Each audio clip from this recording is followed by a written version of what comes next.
가지 땅에 떨어진 씨 비유입니다.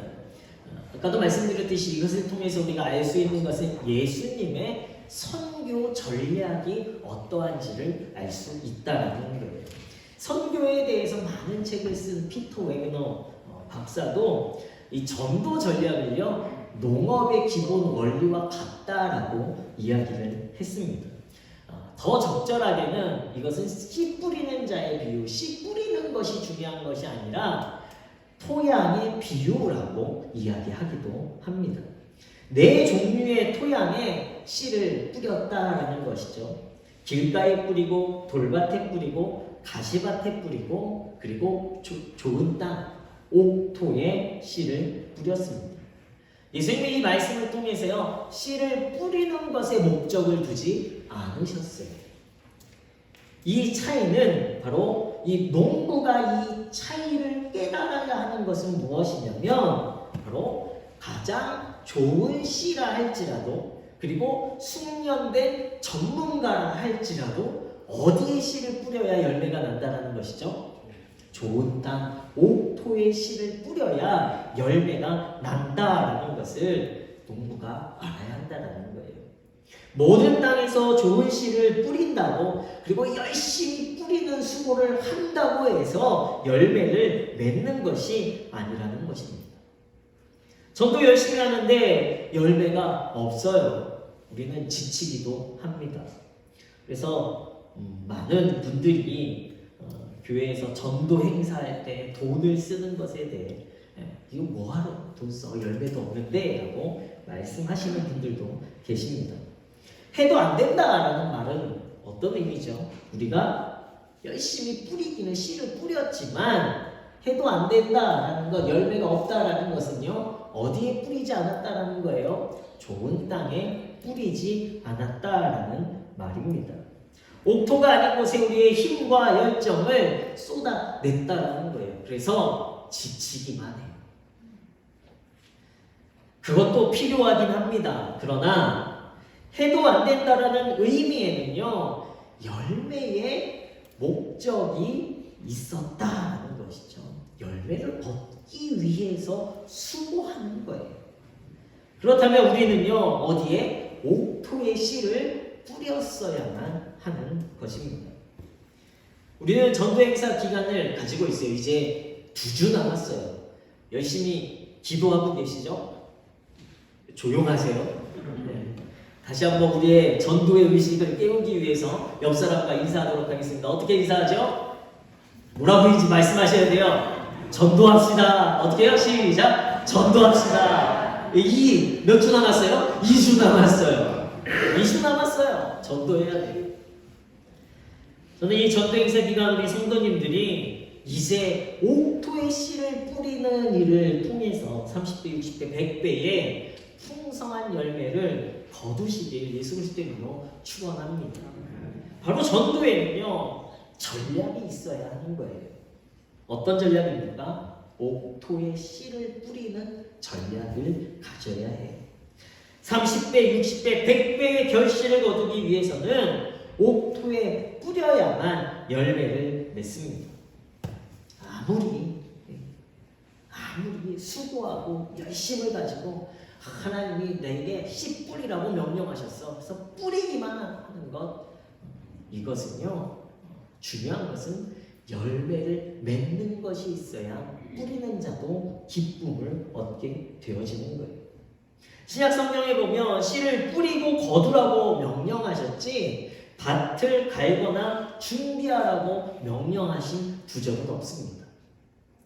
그렇다면 밭을 갈거나 준비하는 것, 옥토를 만들어내는 것, 좋은 땅을 만들어내는 것은 바로 우리가 해야 할 적극적인 활동이 아니라 하나님이 하셔야 할 주권적인 활동이 아닌가라는 생각을 가져야 한다는 거예요.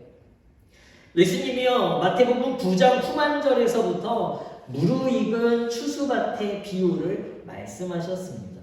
그리고는 10장에 전도하러 12제자들을 보내요.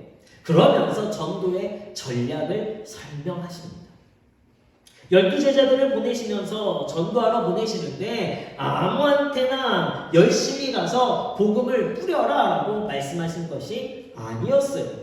이방인의 길로도 가지 말고 사마리아인의 땅으로도 가지 말고, 그리고 10장 5절에서 6절 말씀에 보면 이스라엘의 집에 잃어버린 양에게로 가라라고 말씀하시는 거예요. 열매 없는 무화과 나무에 노력해서는 안 된다라는 거예요. 지금은 긴급한 상황, 이제 우리가 해야 되는 것은 아무 곳에나 씨를 뿌리는 것이 아니라 옥토에 뿌려서 열매를 거둬야 하는 것이 이제 예수님께서 제자들에게 요청하신 일입니다. 그리고 그 중에서도 이 복음을 전하는 자, 씨 뿌리는 자들에 대해서 저항하고 거부하는 자들을 향해서는요, 그들은 신발에 먼지로 털어버리고 돌아서 나오라라고 말씀하고 계세요. 전도의 전략을 가지고 12 제자들을 예수님께서 보내셨습니다. 바울도 마찬가지예요. 사도행전 17장 18장에 보면 전도여행을 사도 바울이 2차 전도여행을 떠납니다. 두 번째니까 얼마나 경험이 있었겠습니까? 그런데요, 먼저 갔던 아세아와 비두니아에서는요, 전도의 결실이 맺혀지지 않았어요. 아무리 전도해도 열매가 맺혀지지 않는 거예요. 그런데 밤의 환상 중에 마게도니아 사람이 나타나서 우리를 와서 도와주십시오라는 환상을 보게 되어집니다. 성령께서 아시아로 가는 것을 원치 아니하시고 마게도냐로 가라라고 말씀하시는 거예요. 그리고 바울은 그 명령에 순종하면서 소아시아의 전도 활동, 선교 여정을 시작합니다. 그런데 이 선교 여정 속에 계속해서 열매들이 나타나는 거예요. 6종류의 밭이 나옵니다. 사도행전 16장 14절에는요, 루디아와 그 사람들이 믿게 되었어요. 준비되어진 사람들입니다. 그리고 그곳을 떠나서 17장 5절에는요, 유대인들이 시기하고 이 바울의 선교 여정을 막아요. 가시밭들이 나타나는 것이죠. 그러나 그 안에서도 하나님께서 준비한 영혼들, 옥토와 같은 영혼들이 또 생겨났습니다. 또 아덴에서는요, 34절에 부활을 조롱하는 무리들이 나타나서 바울의 전도 활동을 가로막습니다. 그러나 아레오가고 관원, 이 디오누시오와 다마리라는 여인이 예수님을 믿게 되어져. 그리고 또 계속해서는요, 이제는 만나는 이들을 향해 예수 그리스도의 복음을 전할 때요, 이들은 추수밭이 거두게 되시는 하나님의 복을 누립니다. 베레아에서, 또 18장 8절에는 고린도에서 수많은 무리들이 이 바울이 전한 복음에 결실을 맺혀지게 되는 거예요. 그리고 성령께서는요, 이곳에 머물며 더 많은 이 좋은 땅들이 있으니까 계속해서 복음을 전해가라고 말씀하세요. 그래서 이 고린도에서 1년 6개월을 머물며 전도합니다. 이 소아시아 지역에 예수 그리스도의 복음의 확장이 생기는 거예요. 성령께서 누구를 인도하셨습니까? 바울을 인도하셨어요. 어디로 인도하셨습니까? 좋은 땅으로 인도하셨다는 거예요. 바울이 순종하며 그곳에 나아가 복음을 전했더니 결실은 맺혀지는 거예요. 바로 예수님과 제자들의 전도나 사도 바울의 선교 전략에서 보면요, 우리가 가졌던 질문이 나오는 거예요. 어떤 것을, 내가 어떻게 좋은 땅을 만들 것이냐가 아니라 하나님께서 좋은 땅을 준비시키시는구나라는 거예요. 제자들은 예수님이 직접 어디로 갈 것인지를 말씀해 주셨습니다. 사도 바울은 성령께서 인도하셨어요. 우리가 옥토를 만드는 것이 아니라, 우리가 옥토를 준비하는 것이 아니라, 우리는요, 성령의 인도하심을 따라 나아가게 될 때에 하나님이 준비하시고 하나님이 보내시는 곳에 나아가서 씨를 뿌리기만 하면 되는 거예요. 열매를 기대하고 뿌리겠죠. 그 열매를 맺게 하시는 분은 또 하나님이 되어 주십니다.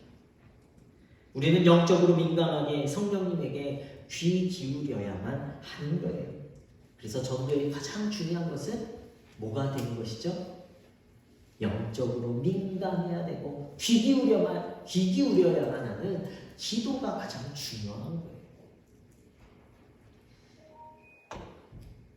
예수님은 옥토가 아닌 다른 밭에서 저항을 예견하셔서 그 당시에 이방 민족 그리고 사마리아 민족도 있었지만 이스라엘이 잃어버린 양에게로 가서 전하라라고 말씀하셨습니다. 그리고 그들의 거센 저항에는 그 집이나 성에서 나가 너희 발의 먼지를 떨어버리라라고 말씀하시는 거예요. 사도 바울은 선교 여행을 임의로 자신의 계획대로 나아갔던 것이 아니라 성령이 이미 무르익어 추수해야 할 옥토로 인도하심에 순종하며 나아갔을 때에 수많은 영혼 구원의 역사를 누릴 수 있었습니다. 우리는 지금까지 옥토를 위해 기도한 줄로 믿습니다. 아멘 소리가 너무 작으세요. 기도 안 하시나 봐요. 계속해서 하루에 2분씩 2번 우리는 기도했습니다. 우리가 옥토로 만드는 작업이 아니라 이것은요, 하나님이 이 옥토로 준비시켜 주시도록 간구하는 기도가 되어지는 거예요. 결코 우리는 사람의 굳은 마음을 갈아엎을 수 없어요. 결코 우리는 사람들의 그 뾰족한 가시와 같은 마음을 갈아엎을 수 없습니다. 돌밭과 같이 세상 일에 힘든 분들이 계세요. 가시가 있어서 다가가기 힘든 분들도 있습니다. 여러 모양의 땅들을 가지고 복음이 결코 맺혀질 수 없는 그런 마음을 갖고 계신 분들이 우리 주변에 너무나 많이 있어요. 그러나 우리가 기도할 때에 하나님께서 그들의 마음에 일하실 줄로 믿습니다. 전도는 결코 우리 혼자 하는 게 아니에요. 내가 하려고 하니까 힘든 거예요. 그러나 우리는 하나님의 준비시키신 그리고 하나님께서 결실을 맺어주실 것을 소망하며 우리는 좋은 땅에 씨를 뿌리기만 하면 되는 무익한 종이 되게 될 줄로 믿습니다. 그러할 때에 하나님께서 예비하시고 옥토로 준비해 주셔서 우리의 삶 가운데 30배, 60배, 100배의 결실을 맺게 해 주실 줄로 믿습니다. 옥토를 위한 우리의 기도는요, 멈추지 않아야 돼요. 지금도 늦지 않았습니다. 하나님이 하시면 지금 내가 무릎 꿇고 기도하는 그 순간에 하나님께서 우리 전도 대상자들의 마음을 변화시켜 주실 줄로 믿습니다. 옥토로 준비시켜 주실 줄로 믿습니다. 또 하나님께서 우리를 옥토로 이끌어 주실 거예요. 인도하시는 곳에 순종함으로 나아가서 복음을 기쁨으로 뿌리시는 성도들 되시길 예수 그리스도의 이름으로 축원합니다. 그러할 때요, 우리 주변에 또 이 지역에 많은 결실들을 통해서 하나님의 복음이 가득 덮이게 될 줄로 믿습니다. 그러면요, 내가 뿌리는 것, 내 땅, 요만큼이지만 우리가 함께 뿌릴 때에는요, 엄청난 결실이 우리의 삶 가운데 이루어지게 될 거예요. 하나님은 우리에게 명령하십니다. 모든 민족으로 제자를 삼아 아버지, 아들과 성령의 이름으로 세례를 주고 예수님이 분부한 모든 것을 가르쳐 지키게 하라. 우리가 해야 될 복음을 뿌리는 일은 바로 이거예요. 우리는 뿌리기만 하면 돼요. 어느 땅에 뿌려야 합니까? 좋은 땅에 뿌리는 거예요. 어떻게 뿌립니까? 먼저 기도하고 하나님이 준비시키신 좋은 땅으로 우리를 인도하실 때에 순종하며 나아가는 거예요. 그럴 때에 우리의 삶 가운데 놀라운 하나님의 결실을 맺게 되는 은혜와 축복이 여러분들의 삶 가운데 있게 될 줄로 믿습니다. 그래, 여러분들의 이름이 하늘나라에 너무나 기쁨으로 기록되어지는 축복도 함께 누리시는 우리 문혜의 성도님들 되시길 예수 그리스도의 이름으로 축원합니다.